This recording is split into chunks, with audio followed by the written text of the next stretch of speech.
CM Punk has officially been brought into the Bloodline story, so we'll see the big cliffhanger that occurred right there. We'll also check out what's going on with Roman, the original Bloodline, and more. Starting things off with CM Punk and Roman's face-to-face segment. Paul Heyman came to the rescue last week with CM Punk ready to align with Roman and the original Bloodline for one night only. Punk was the help that Roman desperately needed, but the elephant in the room here is that obviously Roman is not the biggest fan of Punk, and Punk feels the same way about Roman. History between Roman and Punk dates all the way back to 2012, the Shield's first year on the main roster.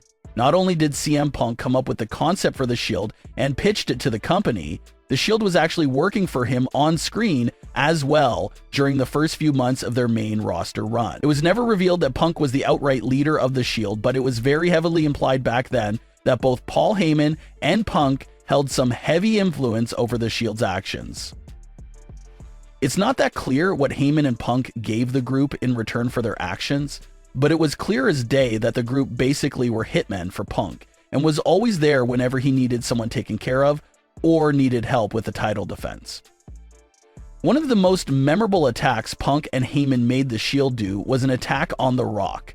Right in the middle of Punk's feud with The Rock, there was 1 week on Raw where the Shield brutally attacked The Rock so bad that he was coughing up blood by the end of the attack. And maybe that's where the foundation of Roman's bad feelings towards CM Punk stems from. Not only was Roman and the Shield Punk's yes men, but Punk ordered a hit on Roman's own family member, The Rock, and Roman was forced to oblige to it.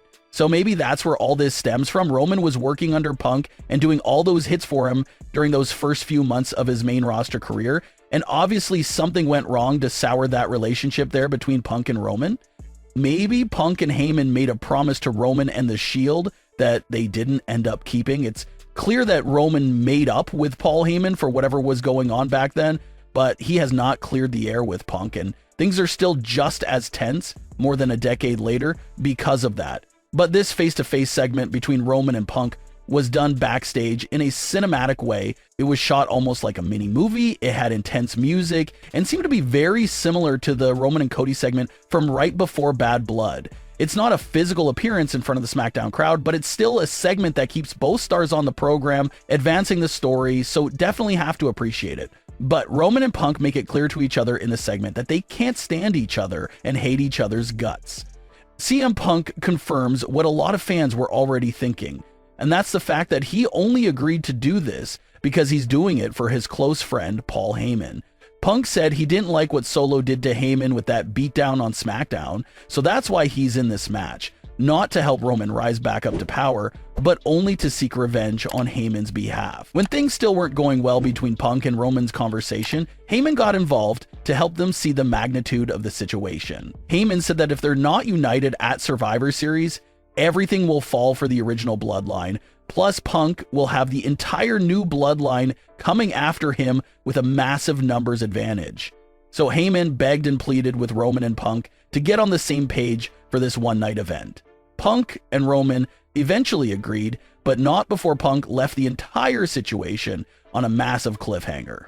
Punk said he'll do the match and will be on the same page as Roman, but that since this is him doing a favor for Paul Heyman, that Paul Heyman will now owe Punk a big one-time favor in return. Roman agreed to the details of their deal, but tries questioning Heyman on what Punk's favor may be. Heyman implied that he already knows what the favor is, but that they'll talk more about it after War Games gets dealt with. So that's the next big thing that's hanging over this storyline. Heyman is going to have to do one major favor for Punk in the near future. What could that favor be? Well, some fans think they may have a clue about the favor based on Heyman and Punk's interaction from earlier this year, back when Roman was still on hiatus. This was at a time when Heyman was starting to get extremely uncomfortable being a part of Solo's version of the Bloodline. Punk was making a rare appearance on Smackdown at the time, and Heyman came out to ask Punk for a big favor during this segment. And the favor was if Punk could take him with him away from the Bloodline. Punk wasn't able to grant Heyman that favor on that night, but fans are wondering if that could turn out to be the favor that Punk asked for. Maybe Punk's favor could end up being him requesting for Paul Heyman to leave the Bloodline completely behind and come leave with him to be his manager, just like old times over on Raw. And Punk will probably do that because he cares deeply for Paul Heyman, so it makes sense for him to spend his one big favor in a fashion that will rescue Heyman from all of the drama in the Bloodline universe. And maybe Heyman feels a bit conflicted because he did ask for Punk to take him with him earlier this year, but that was at a time where circumstances were much different and Roman Reigns was nowhere to be found. Maybe Heyman ends up feeling a bit torn because he does want to take off and be with Punk again, but at the same time, he does want to be with Roman. So maybe that's where this story could be headed. During the backstage segment, Punk did have a big line towards the end where he did refer to Paul Heyman as our wise men, which is a clear as day hint that Punk doesn't see Heyman as being Roman's exclusive wise man.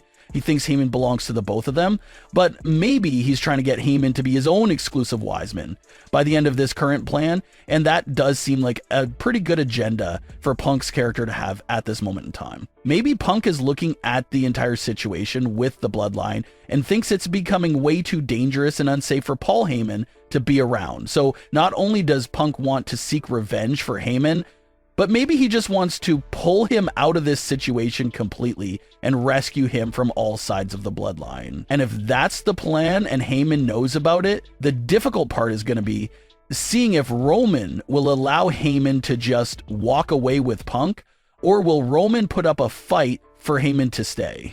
Maybe that's what Heyman is referring to when he says they'll discuss everything after Survivor Series. Was the terms of Heyman and Punk's deal that Punk will help them at War Games as long as Heyman is done and walks away from the Bloodline right after that? It's crazy to think about those terms, but it seems pretty realistic for sure. Maybe a version of that is what they could be going for. Maybe the new Bloodline goes silent for a bit following Survivor Series, and that opens up the door for Punk and Roman to explore this feud over Paul Heyman. New reports have also come out regarding the alleged plans for Roman and the original Bloodline. These reports claim that the reunion of the original Bloodline is not a one-night thing, and how the group will still be involved with each other's stories at least throughout the winter. And that does make sense because the original Bloodline squashed a lot of beef with each other, so it'll be nice to see the group even more since they're all back on the same page now in current day. But what are your thoughts on today's stories? Leave all your comments below. Don't forget to subscribe with all notifications on, and leave a like if you enjoyed. Thanks for watching.